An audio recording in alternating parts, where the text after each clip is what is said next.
Alors on a vu qu'on pouvait repérer des tendances et qu'il y avait plusieurs façons de repérer les tendances. On va les revoir de façon schématique pour en arriver à comprendre un peu mieux la structure des courbes, pour comprendre que finalement il s'agit d'une méthode. On repère des tendances pour repérer des poses qui sont des figures chartistes. Et dans les vidéos suivantes de ce cours niveau débutant, eh bien nous aurons les critères des figures chartistes. Voilà la première façon de repérer une tendance. Donc nous avons 3 points sur une ligne qui monte. Nous sommes dans une tendance haussière avec un support donc à 3 points puisque la courbe est supportée par cette ligne.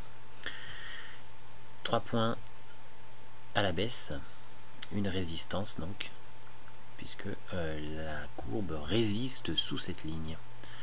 Résistance à 3 points qui détermine une tendance baissière. Nous avons aussi les canaux. Canal parallèle haussier, donc les deux lignes sont parallèles, hein, on relie 2 points en bas, et quand on fait la parallèle, eh bien on trouve aussi 2 points. Dans ce cas-là, 2 points sur les 2 lignes sont suffisants. Il faut bien qu'il y ait les 2 lignes et qu'elles soient bien parallèles. De la même façon, tendance baissière, résistance à 2 points. Quand on fait la parallèle, on tombe sur un support à 2 points. Le canal est parallèle et baissier. Autre façon de déterminer une tendance, eh bien, nous avons toujours le support à 3 points, donc on sait qu'avec le support à 3 points qu'il y a une tendance haussière, mais il est toujours intéressant de pouvoir trouver aussi une résistance en haut pour bien cadrer les choses. Et dans ce cas-là, nous sommes dans un canal, résistance toujours à 3 points dans ce cas-là, puisque les lignes ne sont pas parallèles. On a vu que quand elles étaient parallèles, il fallait 2 points, donc au minimum.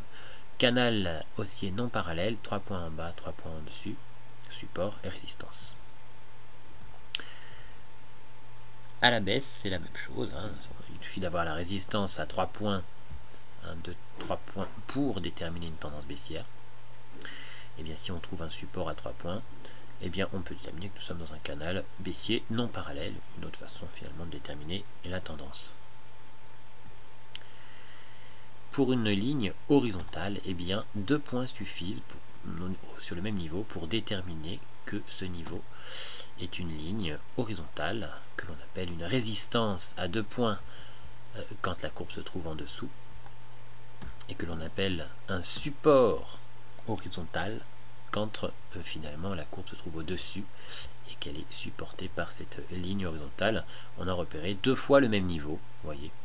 Et c'est pour ça que l'on détermine, c'est une façon de déterminer un support horizontal. On verra que c'est utile notamment pour repérer les figures chartistes. Quand une tendance se termine, eh bien c'est quand on franchit, ici pour une tendance déterminée par un support à 3 points, quand on franchit ce support, eh bien dans la méthode, et on verra à quoi cela sert, cela permet de dire que nous avons une cassure de la tendance haussière. Et souvent, nous allons avoir une formation d'une pause, et on verra que ces pauses, quand on casse une tendance, hein, on forme une pause qui finalement est une figure chartiste à déterminer selon des critères. Voilà. Une résistance à 3 points, donc tendance baissière. Quand celle-ci est cassée, eh bien on formera une pause. C'est ça la structure des courbes, des tendances, des pauses, des tendances, des pauses. Voilà, la cassure permet simplement de se dire que on va avoir une pause et il faudra déterminer quelle est cette pause, qu'est-ce que c'est. Eh bien c'est une figure chartiste, mais quelle est-elle? Il y a 16 figures chartistes. Pour les canals parallèles haussiers, il faut 2 points sur le canal. Quand on franchit le canal, eh bien on détermine que nous avons cassure de la tendance haussière, ce qui ne veut pas dire qu'on va baisser, ou qu'elle va monter. Pour l'instant, on détermine simplement qu'on va avoir une pause. Par la suite, on sortira soit à la hausse, soit à la baisse de cette pause. Cassure de la tendance baissière du canal parallèle, 2 points en haut, 2 points dessus, c'est la même chose. Cela permet de se dire qu'il va y avoir une pause que l'on va tenter de déterminer, de repérer. Hein, ce sera une figure chartiste avec des critères particuliers. Pour les canals haussiers mais non parallèles, hein, il faut 3 points en bas, 3 points au-dessus. Quand on franchit ce canal, eh bien on appelle cela une cassure de tendance ici haussière, et on va essayer d'attendre de voir quelle pause on va former.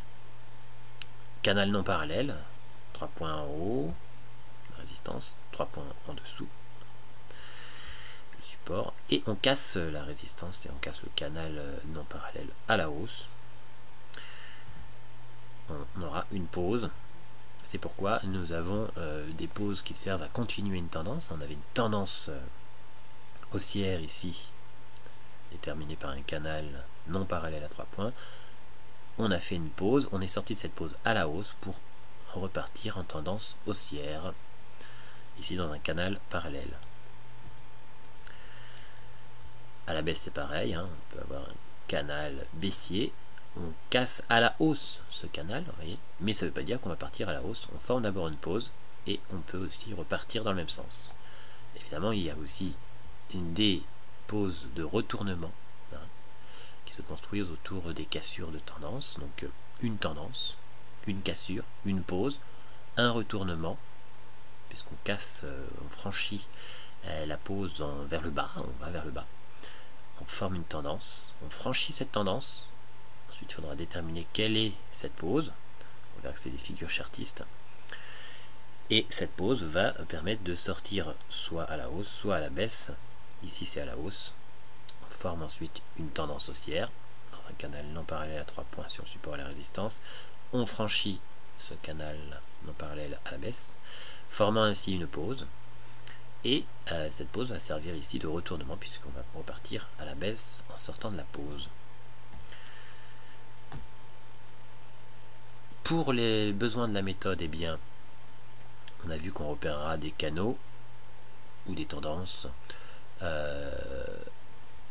Eh bien, on ne fera pas attention hein, pour les biens de cette méthode, compte tenu des différents pièges qu'il peut y avoir, aux cassures qui vont dans le même sens que la tendance qu'on a repérée. Donc on a repéré une tendance ici, dans un canal parallèle haussier. On ne fera pas attention aux cassures haussières, bien que l'on puisse les exploiter pour le bien de la méthode.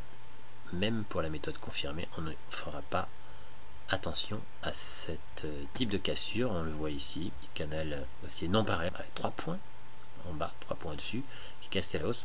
On ne fera pas attention à ce type de cassure pour le repérage des pauses en tout cas. Voilà, canal parallèle haussier ici, qui est cassé à la hausse. On fera attention surtout à la cassure dans le sens inverse de la tendance. Donc, quand on sort ici par le bas du canal haussier, et on essaiera de repérer quelle est la pause que nous avons. Voilà, cassure de tendance, on repère ici, on ne fait pas attention à celle-ci. Pareil ici, donc canal parallèle ici cette fois-ci, avec une cassure baissière, non, on attendra la cassure haussière pour essayer de repérer une pause. Voilà, donc là, on ne fera pas attention à ce type de cas. Canal parallèle, avec cassure baissière, comme on voit souvent, il y a souvent une incursion, une fausse incursion, un piège. On voit bien dans cet exemple, on attendra la cassure haussière du canal parallèle pour tenter de repérer une pause. Voilà, cassure de tendance. Voilà, et ces pauses sont les 16 figures chartistes que je vais détailler par la suite. Ce qu'on a vu, c'est que finalement, nous ferons toujours la même chose. Nous repérons des tendances. Nous attendrons la cassure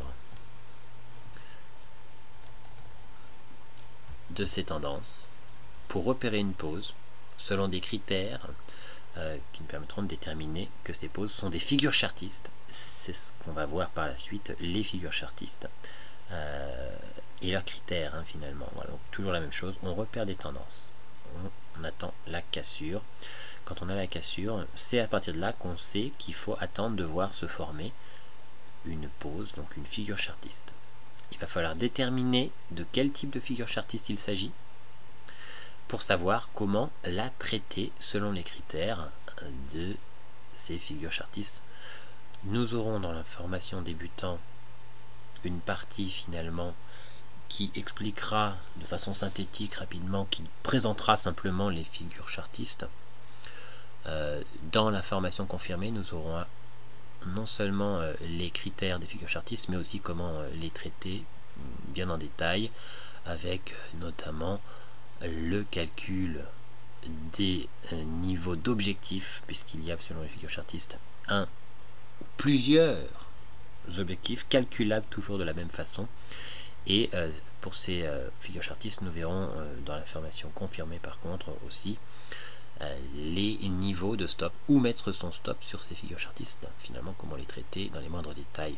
Pour ce qui est de la formation débutant, eh bien, nous verrons déjà une présentation synthétique pour voir comment peuvent s'orienter les marchés suite à ces poses, donc à ces figures chartistes, et quels sont un petit peu les critères de ces figures chartistes. En effet, la formation débutant n'est qu'une présentation de ces figures chartistes succincte.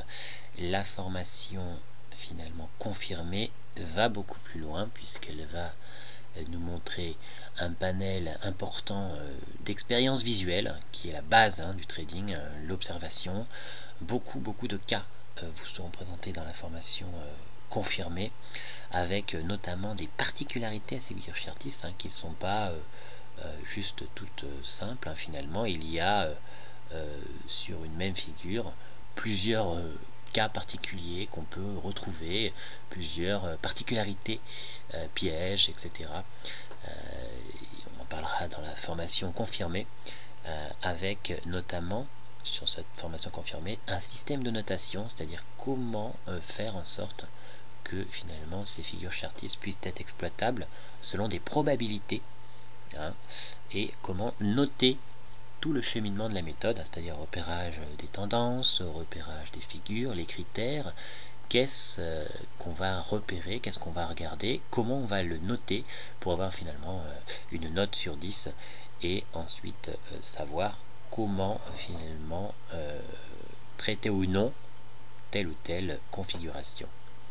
Voilà donc pour ce qui est de la formation débutant, on a vu donc sur cette vidéo finalement un petit peu comment voir finalement un aspect de la structure des courbes pour bien comprendre que les courbes ne sont pas finalement un séisme incompréhensible. Il y a une structure qui se répète avec des tendances, des pauses, et finalement dans tout cela on arrive à s'y retrouver puisque ces pauses sont les figures chartistes.